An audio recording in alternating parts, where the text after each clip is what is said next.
our live broadcast, which happens to be the first live broadcast of Mthwakazi Democratic Alliance. I know some of you will join this conversation after our live broadcast, but special thanks to those who will be able to join our live broadcast, which happens to be the first one on this platform, YouTube. Fellow Mthwakazians, as Mthwakazi Democratic Alliance, it is our mandate, it is our heartbeat, it is our core values to see Mthwakazi becoming a free and independent nation from Zimbabwe. Let me highlight that when we are talking about Mthwakazi, we are not necessarily talking about secession, but we are talking about restoration, because Mthwakazi was a nation which existed prior colonization. It is one of the nations which became victims of colonization, which so prefer to term it Zimbabwe, because the current political system or the current political arrangement that is existing in Zimbabwe favors the people of Mashonaland. It favors a certain particular tribe. It is dominated by a certain particular tribe. And what created this? This was created through the ZANU-PF philosophy. When ZANU-PF was formed, the people of Mashonaland decided to craft what is popularly known as the 1979 Grand Plan. In that 1979 Grand Plan, they were mainly planning on how they were going to torment the people of Matabeleland, which is Mthwakazi in this case, and the white people. And what is contained on the 1979 Grand Plan have been felt by the people of Mthwakazi. It has been witnessed by the people of Mthwakazi historically, and it is currently being witnessed, and it is currently being felt, because it is a program of action even to this generation, because they haven't totally achieved their goals. So, as Mthwakazi Democratic Alliance, we are a political organization that is coming into the political arena to restore Mthwakazi nationalism, to restore our dignity, and to counter the evil 1979 Grand Plan, which has actually ensured that we lose more than 50,000 people from Mthwakazi through a political genocide conducted by ZANU-PF's military wing called the 5th Brigade, which was sponsored by state. That military wing went and trained in North Korea, and they came and they were deployed in Matabeleland. That military wing consisted only of Shona people. Their mandate was simple: kill each and everything that exists in Matabeleland.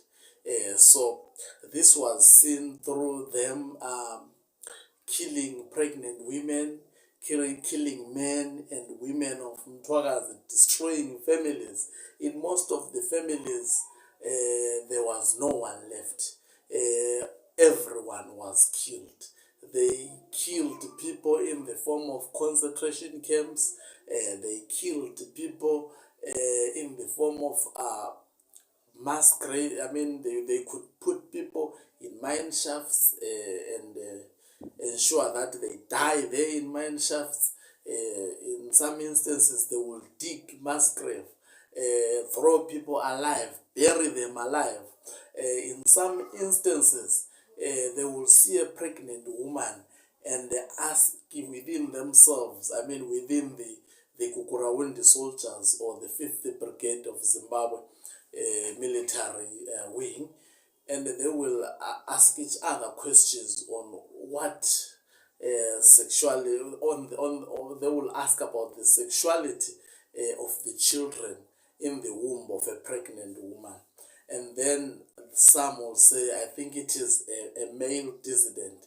The other one will say, I think it is a female dissident. And to prove the sexuality of that particular child, they will go a step further and rip the belly of that woman pregnant. That is how pregnant women were killed in Matabeleland. So this is the story of Matabeleland. This is not just a story, because when we reduce it to a story, it may be something that is created. This is what actually transpired in Matabeleland.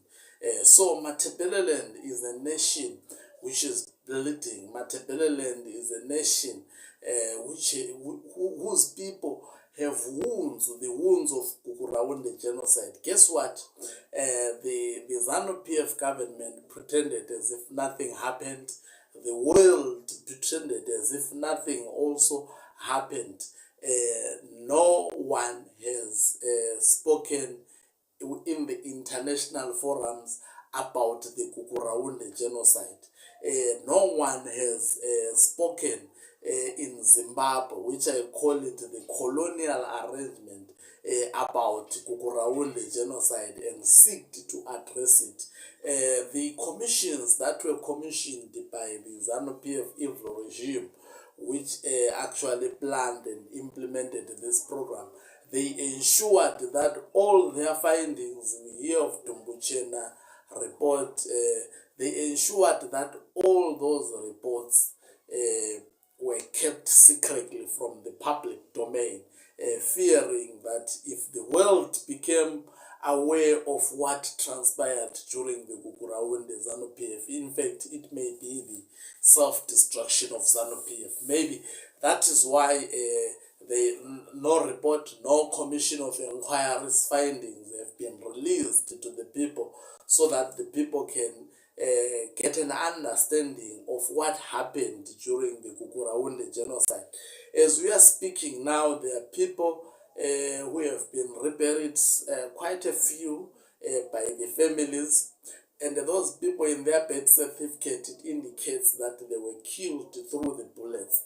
These people were not counter-military revolution terrorists. These people were just civilians who knew nothing about using a gun, who were not, some of them were not even participating in political activities.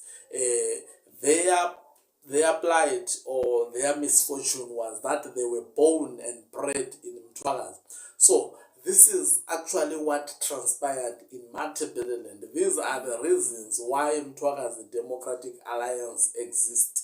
These are the reasons why Mthwakazi Democratic Alliance is there as a political institution.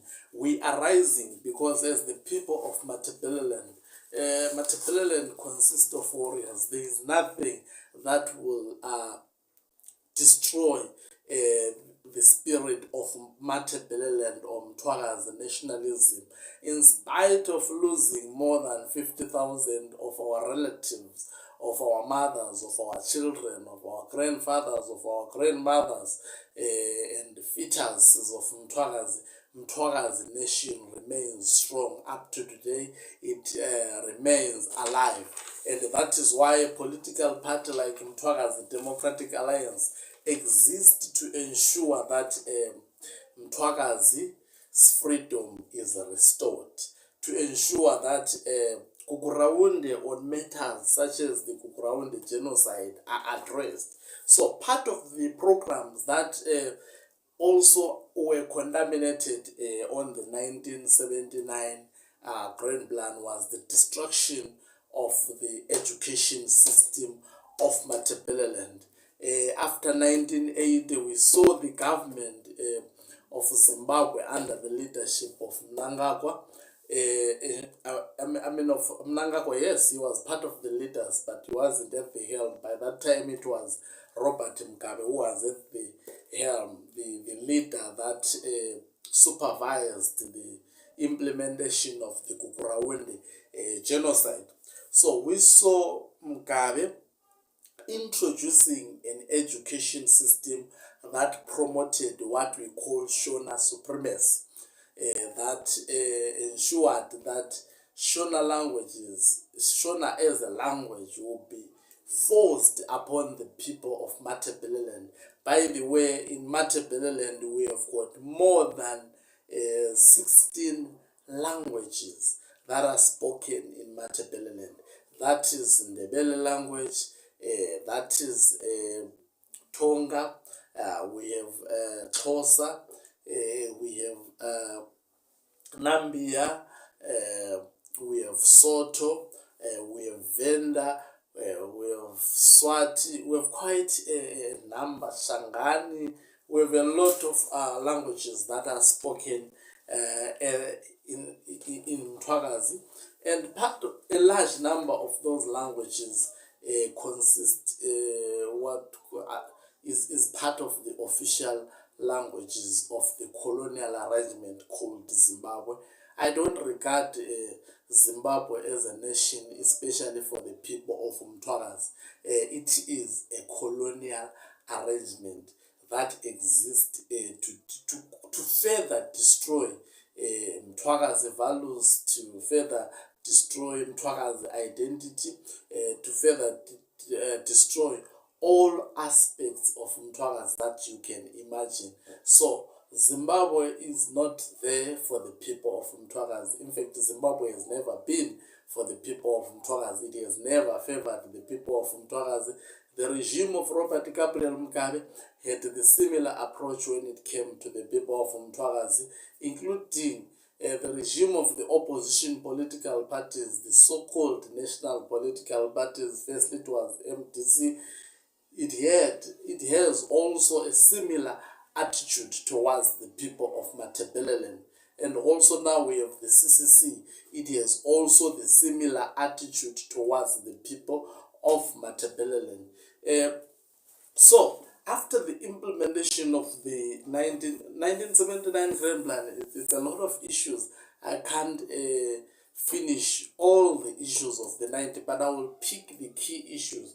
It was to wipe out the people of Matabeleland. Secondly, it was to ensure that the education that is received in Matabeleland promotes Shona supremacy rather than the supremacy of indigenous knowledge systems that are varied and diverse as per how the society is naturally constructed by God.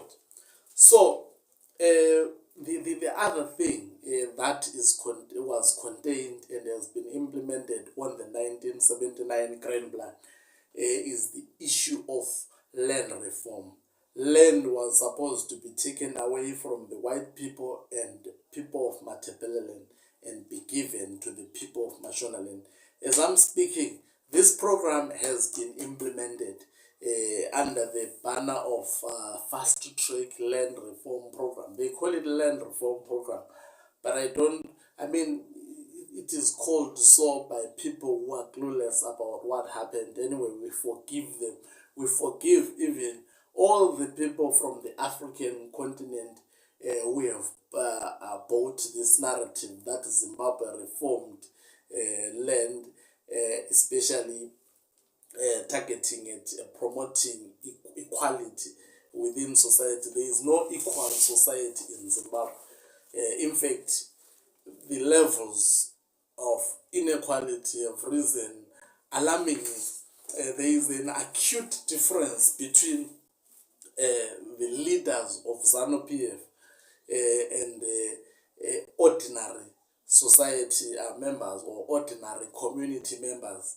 There is a difference between a Shona in Zimbabwe and other tribes whom they call the minority, but they are not minority.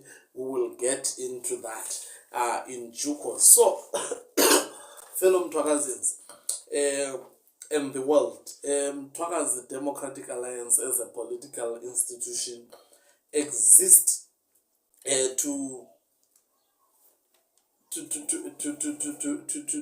eliminate in its entirety the 1979 Grand Plan.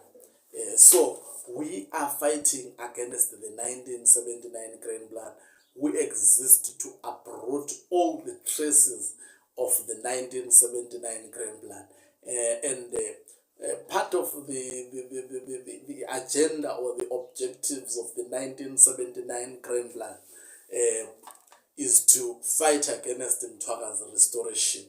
So it is they have clearly put it on the 1979 Grand Plan that ZANU-PF will exist to eliminate all traces of us being called Mthwakazi people. That is why you see they have refused to restore our king in Mthwakazi, and they have refused to acknowledge it. They have turned our chiefs into ceremonial chiefs. Our chiefs no longer have powers. Remember, all the chiefs in Mthwakazi were appointed by the kings of Mthwakazi. They were appointed either by King Mthwakazi or King Lopengula. They carry the mandate of the royal house of Mthwakazi. So the chiefs of Mthwakazi has these following roles. They are political leaders, they are religious leaders, they are commanders. In fact, they possess all the leadership qualities of any political setup that exists in the world. They are not just cultural leaders, as it has been actually purported by those who are anti-Mthwakazi restoration. So we have seen our chiefs being embarrassed, especially those who stand firm against the current regime or the current status quo. Some we have seen abiding submitting to this regime of ZANU-PF, which is terrorizing our people day and night. We've seen those who are opposed to ZANU-PF dying mysterious deaths, and some of them actually moving to diaspora because ZANU-PF does not want a chief that promotes Mthwakazi nationalism, that promotes, in fact, the who we are. So if anyone is fighting against us being Mthwakazi, is fighting against the identity of all the people of Matabeleland North, Matabeleland South, Midlands, and Bulawayo province, and some sections of Mashonaland, which were incorporated into the provinces of Mashonaland. In fact, Mthwakazi is bigger than Mashonaland, but these people, they planned ahead against our people. They ensured that they planned ahead against us. They knew their game. They planned, they calculated their evil very, very well. So, as Mthwakazi people, it is very, very important for all of us who are listening to this live broadcast, or who will listen after the live broadcast, to ensure that we deal and we confront with the painful historical past of Mthwakazi. We have a very, very, very painful historical past. Some of the things I have alluded to them, like the Kukuraunde genocide. So how do we deal with our past? First, we need to know and talk about our past freely. We need to talk openly that the ZANU-PF government seeked to eliminate us, and in the process of implementing that program, they claimed more than 50,000 lives in Matabeleland or in Mthwakazi. The objective was to totally eliminate us. Everyone, every child of Mthwakazi has to know about this historical fact, and that on its own indicates that if you are from Matabeleland, you don't belong to the Zimbabwe project. The Zimbabwe project doesn't have your back. What has your back is Mthwakazi Democratic Alliance, which seeks to restore the who we are as the people of Mthwakazi. We need to confront the challenges associated with our education system, whereby our children are receiving substandard education because of 1979 Grand Plan. So this was politically planned. You see in Matabeleland, if you go today in Matabeleland, you will cry, because in most of our schools in Matabeleland, whereby our parents, our relatives are paying for. Remember, in Zimbabwe, education is not free. Under the ZANU-PF regime, education hasn't been free. Education is still not free. So, in spite of the quality of education that we are receiving, our parents are paying for that particular education. That is the most painful part.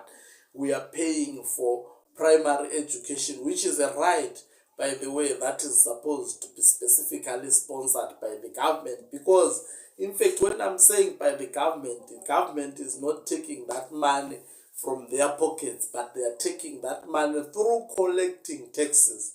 Our people have to pay for taxes, and apart from paying their taxes, they also have to pay for their education system, the entirety of their education system, and the government is doing nothing. So as the people of Mthwakazi, this is a big challenge. This is a huge challenge that we are supposed to honestly confront and ensure that we decisively deal with it. So on the education system, according to the 1979 Grand Plan, our education system is supposed to be killed. And how is the ZANU-PF killing our education system? They won't go and shoot our children. No. What they are doing, they are deploying Shona-speaking teachers who doesn't understand your Venda, who doesn't understand your Ndebele, who doesn't understand your Xhosa, who doesn't understand your Tonga, who doesn't understand your Nambia, who doesn't understand all the languages that are there in Matabeleland.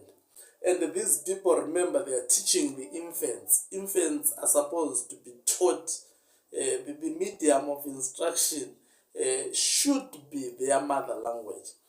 But now, our children are taught by people who doesn't understand their mother language. So it means everything that they are teaching, they are just eating money for free. So they are teaching our children nothing. Our children goes to school, but they are not able to access education which is understood and which is fair to them, which actually incorporates their rights. So that is how ZANU-PF is killing our education. Secondly, how are they killing our education in Mthwakazi? They ensure that the books, especially the books written in local languages, it is written by the Shona people who write wrong grammar. That's why you see there in a number of textbooks that are used by our children in Matabeleland, they have wrong spellings. The Ndebele that they are taught is wrong Ndebele grammar. That is how they are destroying our languages, and the future generations will never know that their language or their grammar has been manipulated to suit the aspirations of those who crafted the 1979 Grand Plan. So that is how they are destroying our education. So, and the complementary efforts for continuing to destroy our education is to ensure that all heads of government, from local up to national, they are led by Shona people. Police are Shona people. So if you if you have a legal case that you want to be assisted by police, or if you are raped, to be assisted properly, you have to be able to speak Shona in Zimbabwe. So by so doing, that's why you see a lot of our people, they are learning Shona language, so that they can access these services. But even though those Shona police officers, those Shona teachers, they are deployed in Matabeleland, having been told about the 1979 Grand Plan, I can assure you that all the people of Mashonaland are aware of the 1979 Grand Plan. And those who are deployed in Matabeleland, they are aware of their mandate, why they are sent in Matabeleland. So, fellow Mthwakazians, we need to be very wise. We need to look at these issues and ensure that we decisively deal with these issues. Part of the issues that are discussed within the 1979 Grand Plan is reducing Mthwakazi political influence in Zimbabwe. You see, when they reduce the Mthwakazi political influence in the Zimbabwean setup, they have already dealt with us as the people of Matabeleland. In fact, they are implementing this program and they are implementing it very well. Firstly, how are they reducing our political influence? In Zimbabwe, we've got 6 provinces from Mashonaland and only 4 provinces from Matabeleland. That on its own makes Mashonaland to have a 60% political advantage in Zimbabwe, in this political arrangement called Zimbabwe. They will tell you that Matabeleland has a bigger geographical space, that the population is low. That is a lie. It is their political strategy to ensure that they continue to dominate Matabeleland. As long as they have the political power, they will also have the means to destroy Mthwakazi values, to destroy the who we are, and continue to push us away from our motherland. So, this is what ZANU-PF has been doing to reduce our political influence. They will tell you in Matabeleland, the people who are registering to vote are few, because they ensure that they discourage you from registering to vote. How do they do that? They make it a point that points of registration are very few and they are not easily accessible, especially by the people of Matabeleland. So that will discourage people from voting, because registering to vote is not easily accessible in Matabeleland than it is in Mashonaland. In Mashonaland, they make sure that there are many points to register to vote as an individual who wants to register to vote.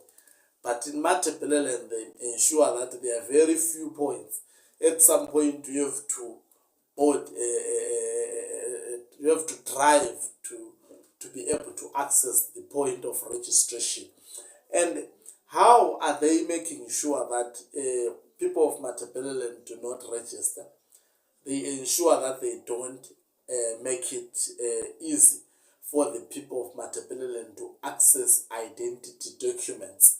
So, if you don't have an identity document, you are an undocumented citizen. The government doesn't know about you. The world doesn't know about you. We have got a lot of our people in Matabeleland who are undocumented. Some, they're even in foreign land, undocumented. They don't have identity documents because the government makes it hard. It makes it extremely impossible for one to access his identification documents, such as birth certificate, such as national identity card. You have to sleep on the queue in Matabeleland to access your national identity card. That's how hard it is to access a national identity card. Sometimes they ask you a question about your chief. If you don't know your chief, they will tell you, having slept more than 24 hours outside in a queue waiting to get an identity document. So that is why a lot of our people cannot access an identity document. That is why a lot of our people, even living outside our country, don't have documents. So organizations such as Tutula needs to understand our people. They need to understand the plight of our people. They need to understand who the Mthwakazi people are, what nature of challenges those people are facing. So, as a result of this, so we know how ZANU-PF have destroyed international relations with other countries, which has subsequently taken the economy to its knees because of poor relations with other countries. In fact, the way the performance of ZANU-PF have been so very, very bad. It is true, Ian Smith was far much better than ZANU-PF, the leadership of Mugabe and Emerson Mnangagwa combined. Even though Ian Smith was under international sanctions, heavy sanctions, imposed not by America and the EU as it has been the case, but by the United Nations, which means all member states of the world. But facing such kind of pressure, the Ian Smith regime was able to keep the industries running. It was able to build infrastructure. It was able to keep inflation at reasonable levels as possible.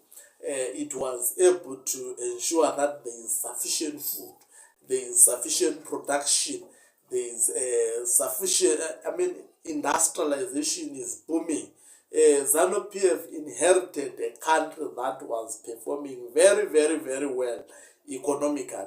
Even inequality levels were not as low as it is now. That is the fact. White colonialism or white supremacy was better than Shona supremacy. That is the truth. It was better than what ZANU-PF is doing, especially in Matabeleland. White people didn't kill us the way ZANU-PF has killed us. White people did not implement the genocide like the genocide that was implemented by the people of Mashonaland, that was implemented by Zimbabwe. So, fellow Mthwakazi, these are issues, these are historical issues that have happened, and these are present issues that are still happening, which we have to deal with it. Some of the 1979 Grand Plan points are implemented even up to today. Genocide is still implemented even up to today. Political activists from Matabeleland are killed even up to today. Recently, there is a guy belonging to CCC. I wonder why our people stoop that law of joining the party that doesn't cater for them. There is a gentleman that was killed in Lopengula belonging to CCC. So, because he's a political activist, because he has a different political opinion, ZANU-PF is still killing people with different political opinions. In fact, they have legalized, I always repeat this, they have legalized laws that are against human rights. There is no freedom of speech in Zimbabwe. If you criticize the president, if you speak like how I am speaking, you automatically become the enemy of the status quo. It doesn't tolerate diverse views. It doesn't tolerate views from other people. This is what Mthwakazi people are subjected to day and night. This is what Mthwakazi people have to fight, and we fight and win. So, fellow Mthwakazins, before we talk about issues of solving our problems, we need to have an understanding of the historical injustices that have been happening in Matabeleland. There are actually a lot. Why Matabeleland is humiliated that way, it is because it is known Matabeleland was an independent nation or country prior 1893. That is why we are tormented by the current regime. They know that we are a country on our own. They don't want to accept that. They want to keep us under them, of which that will never work. It's a matter of time. Whether they want us to fight for it, we will fight for it with whatever we have, because Matabeleland has to be free. So, fellow Mthwakazins, me and you, we have the duty to ensure that we fight for justice on the victims of Kuguraunde genocide.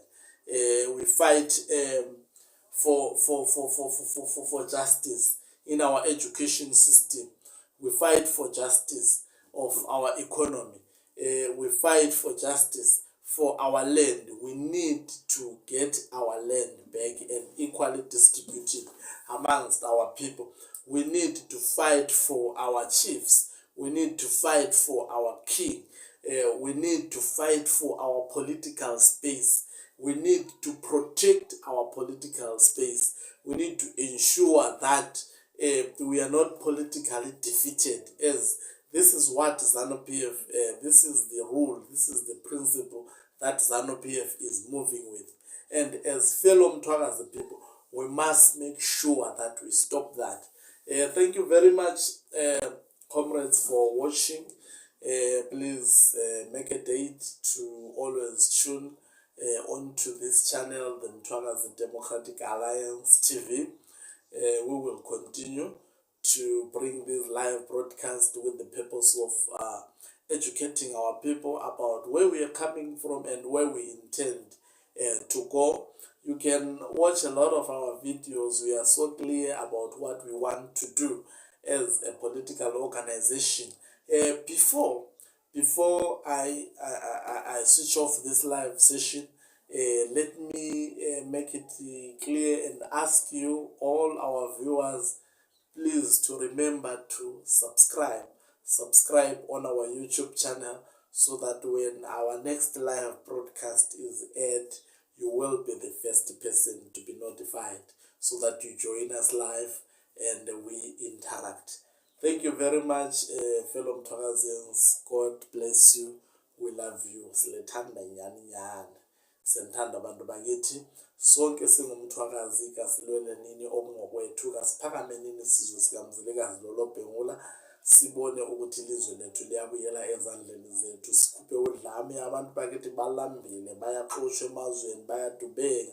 Abantu bakithi bayeziphepheli emazweni wonke jikelele. Kukithi ukuthi sikumise lokho. Sikumisa kanjani?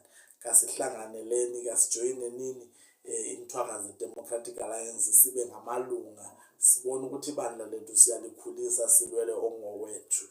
Mina okancube ngithi lilale kahle. Thank you very much. God bless Mthwakazi. God bless Africa. God bless the world. Thank you.